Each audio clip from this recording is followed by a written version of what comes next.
One of the things that allows us to actually do interactive audio is what's called middleware. Middleware is tools or things you may integrate into your software development practice that are made by third parties, and then you buy licenses or something to that extent, and then you use them or modify them to fit into your project. You could think of this as, if I were making a DAW comparison or analogy here, I would say the DAW, let's say that's your engine.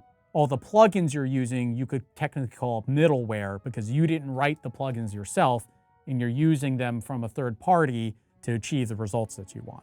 So similarly to that, we use a program called WWise, made by a company called Audiokinetic. It's a Canadian company. I want to say it was around 13 years ago. It may have been more than, well, I don't know if I'm accurate, but around 13 years ago, Audiokinetic formed as a company and they introduced version 1 of WWise. That was groundbreaking at the time because outside of that, you had some very roughly developed tools from Microsoft called Exact that, you could use them as developers, but it didn't have like a really, highly developed interface for your content guy to use necessarily.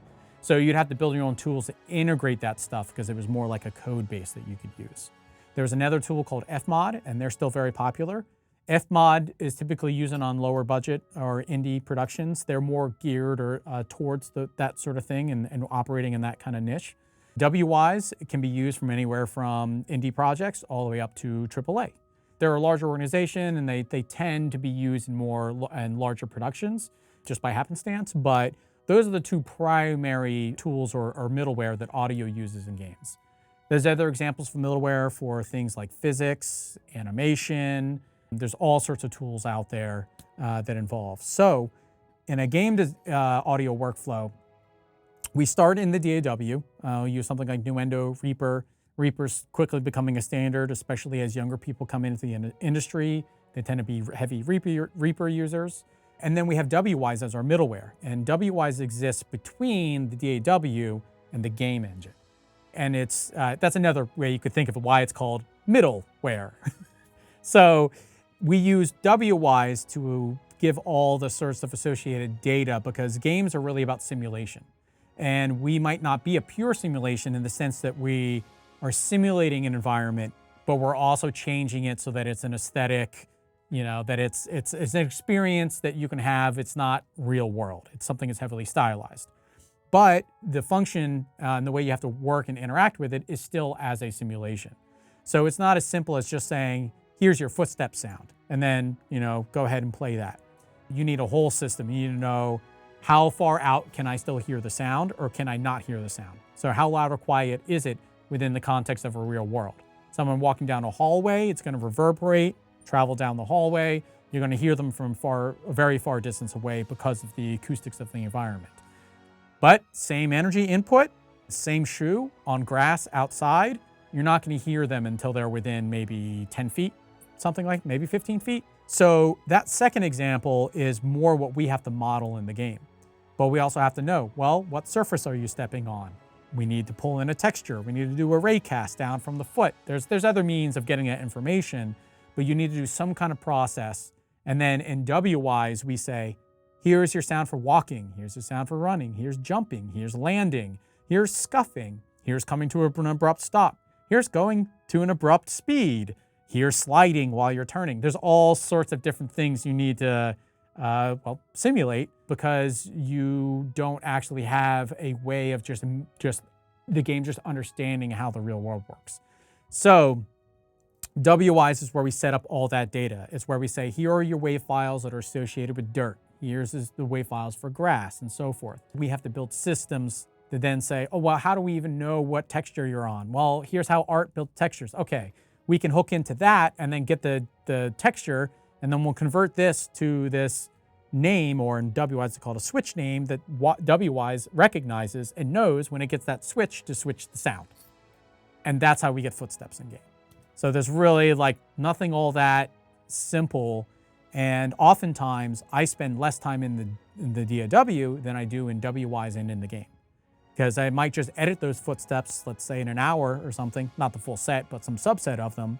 But I'll spend 3 hours implementing, testing, debugging why it doesn't work, And then throughout the project, oh, hey, they broke again, or they broke in this new interesting manner, or they broke in this other new interesting manner, or they broke in this other new interesting manner. I've probably fixed footsteps 19 times by the time we get to the end of the project. And kind of everything is kind of like that.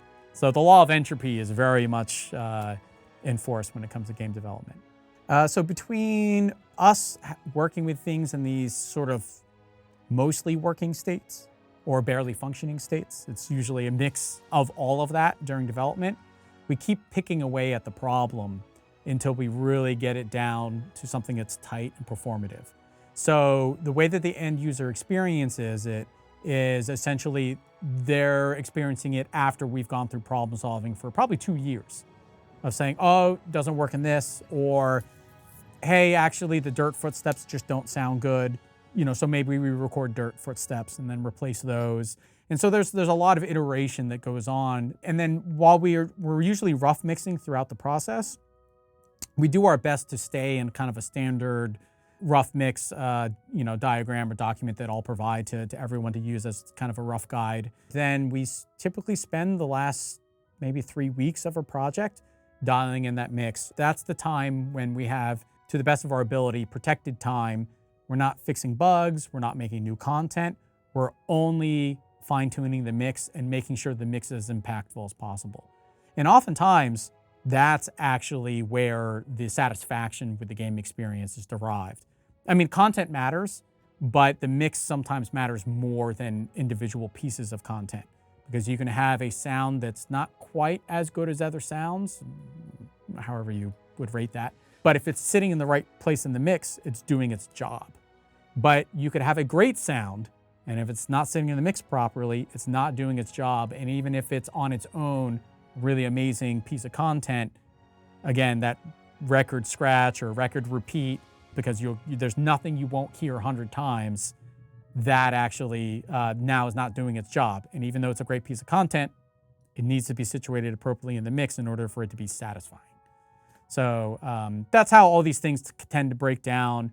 And we'll take phases throughout the project as well, where maybe we have a major milestone, or every 6 months we'll just pause for a week, everyone, and really address our mix and make sure we catch our outliers together and don't let this get too out of control.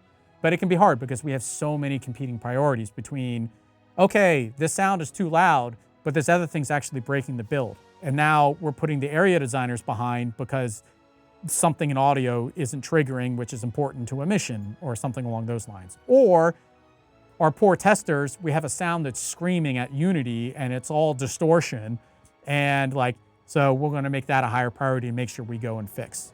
Because oftentimes, no one actually made a change. Some other system changed in the game, which had this cascading effect through 2 other systems that the original person had no idea about, but came out the other end with audio just coming out going, bah! So we often aren't even the source of our own problems. And that's all just part of kind of the juggling and the priority dance that we do to try to collapse all these things down to a good experience before it hits shelves.